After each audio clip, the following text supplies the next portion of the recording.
हरे कृष्णा। राधे राधे। सखियों के श्याम से प्रसंग।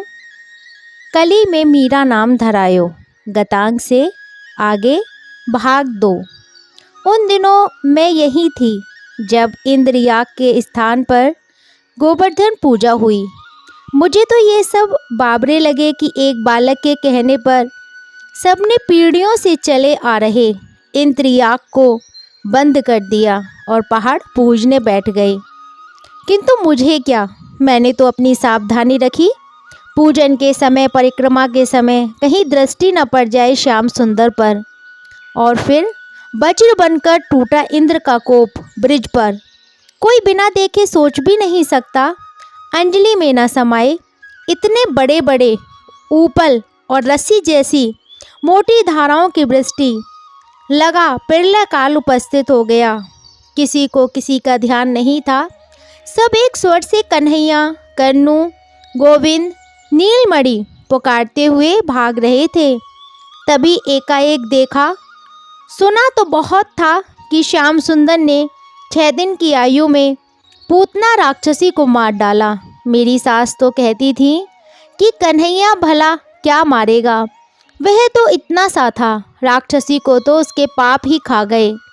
1 वर्ष की आयु में तृणावत को मारा, 3 वर्ष का था तो बाकासुर को मारा, कालिया नाग को दह से बाहर कर दिया। इस पर तो मुझे भी आश्चर्य हुआ कि वह 100 फणों वाला नाग भला उसे 5 वर्ष का बालक कैसे बस में कर सका। दाऊ ने धेनुकासुर और उसका साथियों को मार डाला। श्याम सुंदर ने दावानल से 2-2 बार गायों और ब्रजवासियों की रक्षा की। एक व्योम नाम का राक्षस बालक बनकर सखाओं में आ मिला। उसे पकड़ एक ही मुष्टि प्रहार से चित्त कर दिया आदि आदि। पर आंखों से तो उसी दिन देखा जब सब ब्रजवासी और पशु जैसे जल में तिनके बहते हैं वैसे ही भागे जा रहे थे गोवर्धन की ओर। मैं भी उनमें साथ थी। न वस्त्रों का न तन का ध्यान, ऊपर से मूसलाधार वृष्टि की मार। वायु के थपेड़ों में पांव अपने आप उठ रहे थे। अकस्मात देखा कि गिरिराज गोवर्धन ऊपर आकाश में उठ रहा है। कैसा आश्चर्य! परंतु उस समय आश्चर्य करने का अवकाश किसे था। प्राण बचाने को ठौर मिले बस। सब के सब ठौर डंगारों के साथ गिरिराज के नीचे जा घुसे। तब जी में जी आया। उस समय जो देखा, माधवी की वाणी गदगद हुई और मूर्छित हो वह मेरी कौड़ी में लुढ़क गई। मैंने पुनः उपचार करके सचेत किया। उसे पीठ पर हाथ फेरते हुए पूछा कि फिर क्या देखा। मैंने कहा ना, उस समय वस्त्रों का ध्यान किसे था, घूंघट था ही नहीं, होता तो यहाँ तक आ ही नहीं पाती। दृष्टि घुमाती हुई छत्र से तने गिरिराज का आधार ढूंढने लगी। जो आधार मिला उसने मैया की सारी शिक्षा, इतने दिनों की सावधानी और निश्चय के बांध को ढा दिया। एक दृष्टि में यही देखा कि 7 वर्ष का एक बालक बायां हाथ उठाकर कनिष्ठा की कोर का अवलंब लिए खड़ा है। गोवर्धन को कैसे कैसे विश्वास हो बहन कि यह 7.5 कोस का पहाड़ किसी की उंगली की पोर पर टिका है। फिर जो यह सौंदर्य महासिंधु नेत्रों में समाया तो हृदय उसी पथ से पानी हो बह चला। ओहो, कितना कितना समय व्यर्थ गया मेरा। कैसा महानासी निश्चय था मेरा और जननी की वह सत्यानाशी शिक्षा। किंतु वह भी क्या करे, बिना देखे सुने कैसे कोई जान सकता है मैं कैसी मूढ़, कितनी चिरौरी की थी इन्होंने मेरा मुख देखने को, अथवा कि अपना यह मुख दिखाकर नेत्रों को सार्थक करने की। घर के लोग कितनी बातें कहते थे पर मैंने स्वयं को अंधी बहरी बना दिया। कालिया जैसा प्राणघाती प्रयत्न किया मैंने। यह सब तो अब सोचती हूँ, उस समय तो सोचने योग्य बुद्धि बची ही कहाँ थी। वर्षों के भूखे को जैसे 64 व्यंजन मिले वैसे ही बस प्राण नेत्रों में आ समाये थे। एक और आश्चर्य देखा मैंने। ब्रिज में कभी किसी ने श्याम सुंदर को चतुर्भुज नहीं देखा, पर मैंने देखा। 2 हाथों से वे बंसी बजा रहे थे। एक हाथ सुबल सखा के कांधे पर धरा था और एक हाथ उठाए गोवर्धन थाम रखा था। वे 7 दिन मेरे जीवन के सबसे धन्यतम दिन थे। मुझे तो वे 7 क्षण भी नहीं लगे, पर सब कहते थे बाद में कि वृष्टि 7 दिन रात हुई। वह रूप सुधा, वह मुरली की माधुरी, बस और कहीं कुछ न बचा। फिर वही कच्चे गले की अमृतवाणी गूंजी, वृष्टि रुक गई है, सब बाहर निकलकर और अपने अपने घर लौटें। उस समय जाने कैसी बुद्धि लौटी और स्मरण आई यह बात, अब तू ही मेरा मुख देखने को तरसेगी तो प्राण हाहाकार कर उठे। अब जो यह रूप देखने को ना मिले तो प्राण कैसे बचेंगे, बचे या ना बचे। पर इस आशंका से जो आकुलता उपजी, उसे फैलने से रोकने की शक्ति किसमें थी। किसी और त्राण न पाकर मैंने अंत में उन्हीं चरणों की शरण ग्रहण की। मैं अज्ञ हूँ, मूढ़ हूँ, दया करो। इन सब के साथ मैं भी पालनीय रक्षणीय हूँ। मुझे दर्शन श्रवण से वंचित मत करो। जैसा गंभीर स्वर उस दिन रथ पर सुना था, वही स्वर सुनाई दिया। उस दिन बिना सोचे समझे तूने अपराध किया था ना। अब जो पश्चाताप किया है, इससे कुछ समय दर्शन श्रवण ही सुलभ हो सकेगा, लीला में सम्मिलित नहीं हो सकेगी। कलयुग में पुनः जन्म लेकर इस किए गए अपराध का प्रायश्चित करेगी, तभी लीला में सम्मिलित हो पाएगी। सुनकर मैं वही मूर्छित हो गई। कौन वहाँ से मुझे उठा लाया, कब गोवर्धन को स्थापित किया, उन्होंने मुझे कुछ भी ज्ञात नहीं। चेतना होने पर भी जैसे हाथ पैर शरीर सब सुन्न हो गए। अपनी व्यथा स्मरण कर रोने के अतिरिक्त रह ही क्या गया था। केवल प्राय साय बंसी बजती तो जैसे तन में प्राण उतरते। मैं दौड़कर अटारी पर चढ़ जाती, झरोके से प्यासे नैन जा लगते और पुष्पांजलि छूटती। किंतु केवल एक बार उन्होंने ऊपर की ओर देखा। वह दृष्टि ही मेरा संपूर्ण मूल धन है बहन। सास को चिंता लगी, बहू को क्या मादगा लगी है। मैया के यहाँ से बुलावा आया, मैंने ना कर दी। मन में कहा अब लो निशानी, अब ना नसे हो। धीरे धीरे मैं घर के कामकाज में सास का साथ देने लगी, किंतु खाने पीने, पहनने ओढ़ने, कामकाज, बार त्योहार, किसी में पहले सा उत्साह नहीं रहा। अवश्य ही पति गौचारण करके लौटते और विश्राम करके लेटते तो मैं पद संवाहन के बहाने जाकर बैठती, कोई चर्चा चला देती। उन्हें तो अपने सखा की चर्चा का बहाना भर चाहिए था।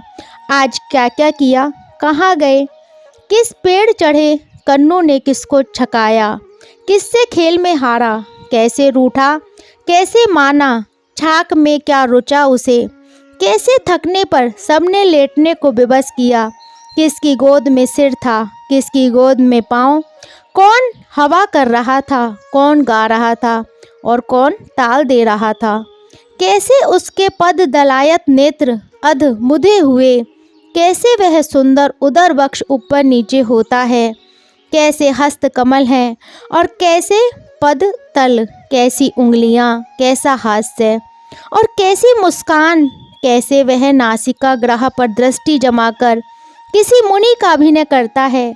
असंख्य लीलाएं और अनंत है उनका वर्णन। कभी कभी संपूर्ण रात्रि कैसे व्यतीत हो गई ज्ञात ही नहीं होता।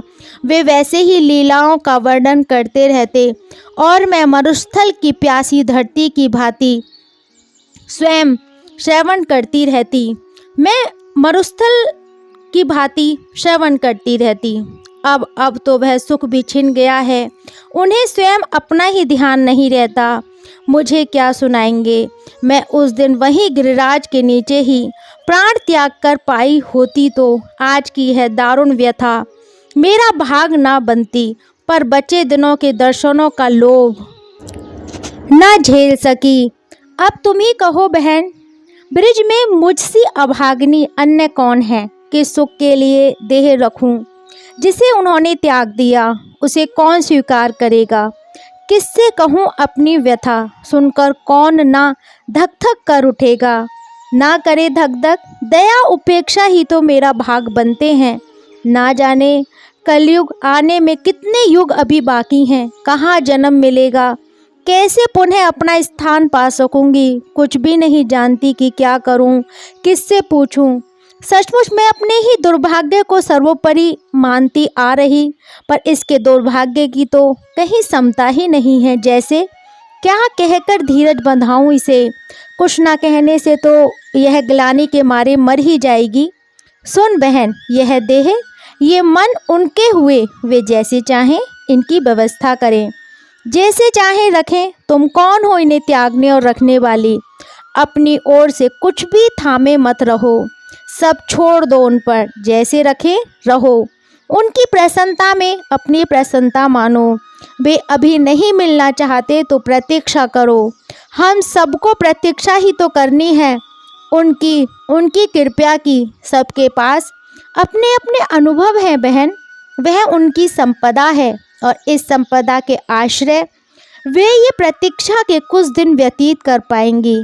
किंतु मैं किसके आश्रय, आशा का छीना सा तार भी तो हाथ में नहीं, जिसे थाम युगों का अंतराल पार कर जाऊं।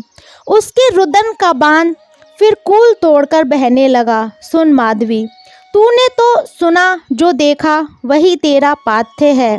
ये लीला स्थल देख, यहाँ की धूली ले। श्री किशोरी जी हम सबकी आश्रय हैं। उनकी चरण शरण सब विपदाओं से पार कर देती है। तू उन्हीं चरणों का आश्रय ले। सखियों की बात सुन और अपना धन बढ़ा। मुझे भी अपने जैसी ही मान बहन।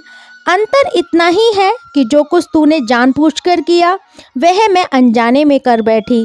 मैंने तुझे वचन दिया है कि मैं तेरी सहायता करूंगी।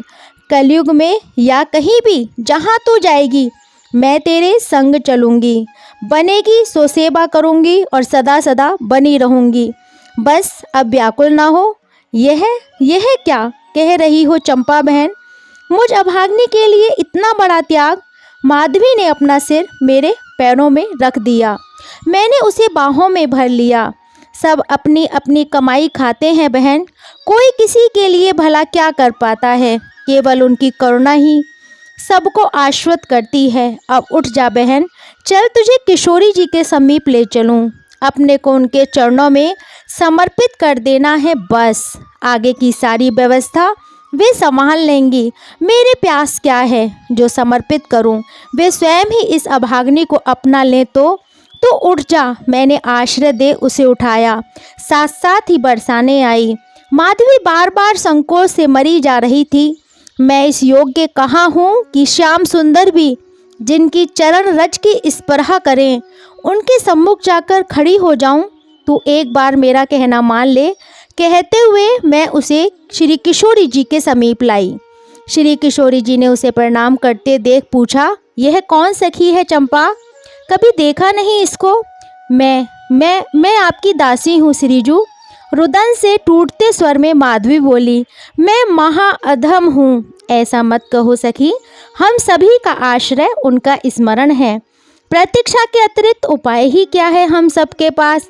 सब साथ रहकर काल की प्रतीक्षा करें। हमारी तो श्याम सुंदर के अतिरिक्त अन्य गति नहीं है। विस्मरण ही विपत्ति है। हम सब एक ही तो हैं। आप कृपया करके मुझे अपना लें। माधवी ने चरण पकड़े। तू तो मेरी ही है बावरी कहीं की, अपनी वस्तु का क्या अपनाना, कहकर उनके सिर पर हाथ रखती हुई श्री किशोरी जी बोली, फिर चंपा भी तो तेरे साथ है।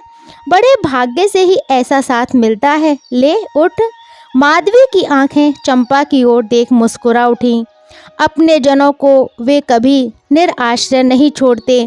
कहते हुए मैंने किशोरी जी के संकेत से उनकी बाह थाम ली। तो ये जो कथा है ये मीरा जी के पहले जन्म की, जब वो श्री कृष्ण भगवान के साथ लीला में आई थी, माधवी नाम से जब की है। सखियों के श्याम से। हरे कृष्णा, राधे राधे।